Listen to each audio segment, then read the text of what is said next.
Two brothers ran a bicycle shop in Ohio. They had no engineering degrees, no government funding, and one camera. On the morning of December 17, 1903, on the sand of Kitty Hawk, they flew for 12 seconds. 66 years later, a man stood on the moon. Wilbur was born in 1867 in Indiana. Orville, 4 years later, in Ohio. Their father was a bishop. Their mother died of tuberculosis when they were young men. They were called the Bishop's Boys by their neighbors in Dayton. Neither of them ever finished high school. Neither of them ever married. When Wilbur was 18, an ice hockey stick struck him in the face.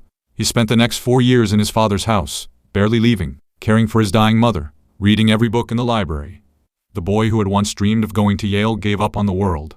He wrote in his diary, a man with no ambition left. When Wilbur came back into the world, his younger brother Orville had built his own printing press. They started a newspaper together. Then they opened a bicycle shop. Then, in 1899, Wilbur read a book about a man who had died trying to fly. And Wilbur wrote a letter to the Smithsonian. I am about to begin, he said, a systematic study of the subject. They went to a windswept beach in North Carolina because the wind was steady there and the sand was soft when you crashed.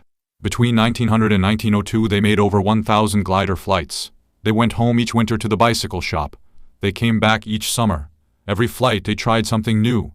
Every flight they failed a little less. On the morning of December 17, 1903, on a freezing dune called Kill Devil Hills, in front of 5 witnesses and 1 camera, they fastened a wooden propeller to a small gasoline engine of their own design and laid down on the lower wing. Orville flew first, 12 seconds, 120 feet.